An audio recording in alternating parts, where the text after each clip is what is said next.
Dear students, welcome to online class in second year. Today we will discuss about the LEG written a country churchyard final part. In this stanza, there at the foot yonder nodding beech that worthes its old fantastic roots so high, his listless length at noontide would be stretched and pure upon the brook the babbles by. तो यहाँ पर इस stanza के अंदर हमें जो Thomas Gray है वो इस चीज़ में डिस्कस करना चाह रहा है कि नोडिंग, यहाँ पर देखिए कि जो ग्रेव है उसके अंदर मरे हुए जो लोग थे पहले उनके बारे में चर्चा हो रही थी। फिर जो कवि है, जो पोइट है, वो हमें ये बताता है कि जब वह उसके यहाँ से गुजरता था तो योंडर नोडिंग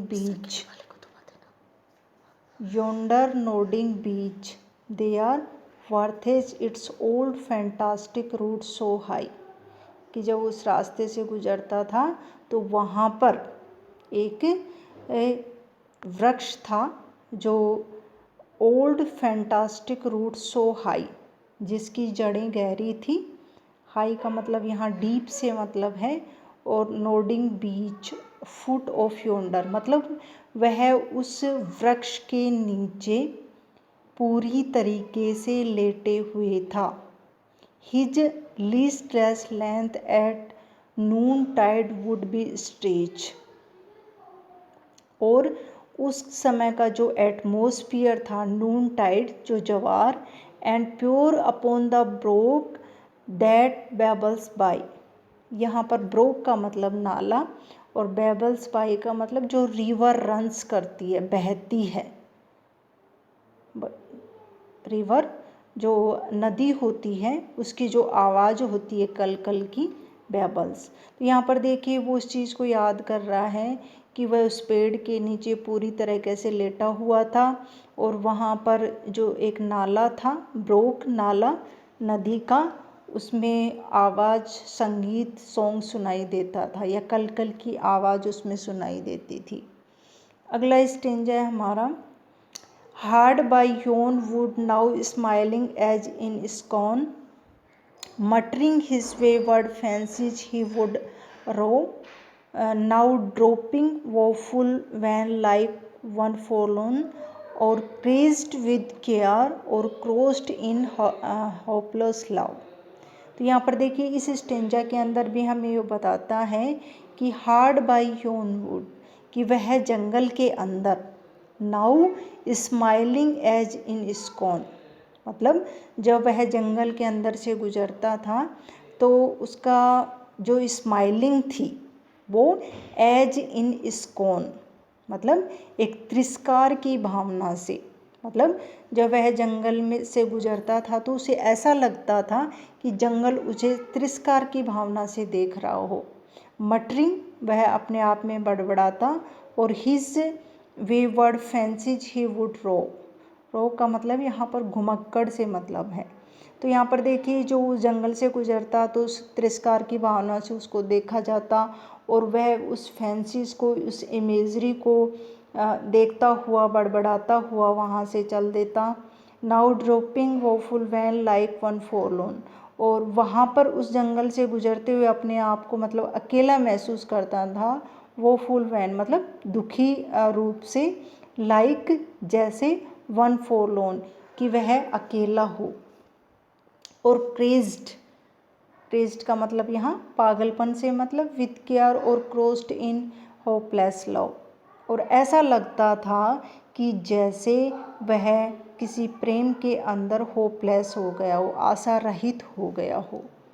तो यहाँ पर उसकी जो कैरेक्टरिस्टिक्स हैं वहाँ पर कि वो कैसे कैसे अपने आप को महसूस करता था, वो सारी चीज़ें इन स्टेंजाज के अंदर बताई गई हैं। अगला जो स्टेंजा है हमारा 28, one morn I missed him on the accustomed hill।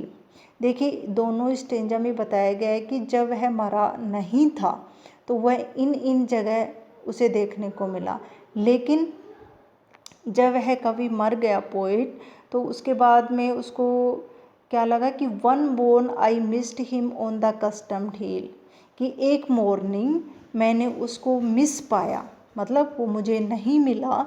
कहाँ पर? उस हिल पे। Along the Heath and near his favourite tree, और न ही वो उस फेवरेट ट्री के नीचे हमें मिला जो nodding beech, yonder nodding beech था। और another came nor yet beside the rill, rill का मतलब रिवर, और न ही वह रिवर पे मिला। जब वह रिवर के पास गया तो न वहाँ मिला उसको। नोर अप द लॉन, और न ही वह लॉन के अंदर मिला, ग्रासलैंड के अंदर मिला। नोर एट द वुड, और न ही वह जंगल में। एंड अगला stanza 29। The next with dirges due in sad array, slow through the church way path we saw him borne, approach and read the lay graved on the stone beneath yon aged thorn. ये stanza important है explanation के लिए। The next with dirges due in sad array, dirges का मतलब होता है funeral song, मतलब जब कोई मरा हो व्यक्ति मर जाता है तो उसको ले जाते हैं जलाने के लिए, दफनाने के लिए। तो अंतिम संस्कार के समय जो एक सॉन्ग होता है जिसको हम फ्यूनरल सॉन्ग, सैड सॉन्ग बोलते हैं। एरी का मतलब मृत्यु से मतलब है। तो slow through the church way path, कि अगले दिन उसने क्या देखा कि फ्यूनरल सॉन्ग के साथ स्लोली, धीरे से चर्च के पाथ में, मतलब चर्च के रास्ते पर उसको ले जा रहे हैं। We saw him born, born का मतलब कैरेट, ले जाना। अप्रोच एंड रीड, उसको दफनाने के लिए ले जाते हैं। और अप्रोच पहुँचो एंड रीड, फिर देखिए वहाँ पर कुछ भीड़ लगी हुई है तो वो कहते हैं कि अप्रोच पहुँचो, आगे बढ़ो, और रीड, और पढ़ो। क्या पढ़ो? Graved on the stone beneath yon age thorn, कि जो ग्रेव है, जो कब्र है, उस पे स्टोन है, ऑन द स्टोन बीनीथ, और उस स्टोन पे क्या लिखा हुआ है? एज थॉर्न, मतलब उस बूढ़े उसने एज्ड ने काटा द एपिटाफ। देखिए एपिटाफ उसको बोलते हैं कि जो ग्रेव के ऊपर एक पत्थर होता है, पत्थर पे कुछ चीज़ें जो लिखी हुई होती हैं उसको हम बोलते हैं एपिटाफ। तो एपिटाफ पे क्या लिखा गया है? Here rest his head upon the lap of earth, a youth to a fortune and fame unknown, fair sciences shone not on his humble birth, and melancholy marked him for her own. Here rest his head upon the lap of earth, कि ये जो मरा हुआ जो व्यक्ति है poet के रूप में, here rest his head upon the lap of earth, ये पृथ्वी की गोद के अंदर इसका जो सर है वो रेस्ट कर रहा है यहाँ पर। A youth to fortune, youth जवानी के अंदर, fortune famous, and fame unknown, और उसकी जो फेम थी वो अननोन थी, मतलब काफ़ी सारी क्वालिटीज़ थी लेकिन वो फेमस नहीं हो सका। फेयर साइंस फोन नोट इस हम्बल बर्थ, और फेयर साइंस का मतलब यहाँ जो गरीब घर में पैदा होने पर भी कभी अपने आप को ये महसूस नहीं किया। हम्बल बर्थ था उसका, not on his humble birth, and melancholy marked his for unknown, कि उसके चेहरे के ऊपर, इसलिए क्योंकि मेलेंकली मार्क था, मतलब वो काफ़ी उसके अंदर नॉलेज था लेकिन फेमस नहीं हो पाया, और इसी कारण सोचते सोचते वो विचारशील हो गया, गंभीर हो गया। आगे हम देखते हैं। Large was his bounty his soul sincere, heaven did a recompense as largely sent, his gave to mercy all he had a tear, he gained from heaven. It was all he wished a friend. अगला जो हमारा paragraph है stanza है कि वह क्या था, large was his bounty, उसमें उदारता थी, बाउंटी का मतलब उदारता थी, हिज सोल सिंसियर, और उसकी आत्मा सिंसियर थी, निष्कपट थी, heaven did recompense and largely send, कि अगर इसके बदले उसको अगर कोई रिवार्ड मिले, रिकम्पेंस मिले नेशन में, तो he gave to mercy all he had a tear, तो वह मर्सी के रूप में प्राप्त करे आंसू, कि ही गेन फ्रॉम हेवन, कि जो उसे स्वर्ग से मिला था, क्या मिला था, ए फ्रेंड।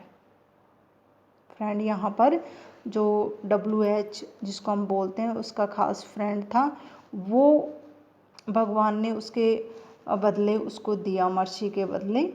अगला जो हमारा लास्ट स्टेंजा है, no further seek his merits to disclose और draw his frailties from their dread abode, dread abode का मतलब पवित्र स्थान, फेल्टीज का मतलब कमजोरियाँ, और there they alike in trembling hope repose the bosom of his father of his God. तो यहाँ पर देखिए जो लास्ट हमारा जो स्टेंजा है, इस स्टेंजा के अंदर जो पोइट है हमें ये बताना चाहता है कि वो कहता है कि मेरी जो खुशियाँ हैं, खुशियों के बदले उसे क्या मिले और दुख के बदले उसको क्या मिले। तो यहाँ पर जो लास्ट की जो लाइन है वो ये बताता है कि उसके जो गुण हैं, उसकी जो वर्च्यूज हैं इस पोइट के अंदर, the poet request the passer note mark further inventory his virtues and his death, they are both laying with God because he has found a place in his God bosom after his death on the earth। मतलब कि उसके जो गुण हैं, उसके जो गुण है, उसकी जो वर्च्यूज हैं, उसकी कमियां सब ईश्वर को पता है और उसके हृदय को समर्पित है। तो सुख रूपी जो उसका जो जॉय जिसको हम मानेंगे, जो प्लेजर मानेंगे, उस रूपी जो पुरस्कार है उसका, तो उस गुणों के लिए से उसे खुश सुखी की आशा है, और दुर्गुण के लिए वो क्या कहता है, मुझे क्षमा की आशा है गॉड से। तो लास्ट में वो इस लाइनों के आधार पर इस पोएम को क्लोज करते हैं। आई होप आपको ये पोएम पसंद आई होगी। Thank you so much.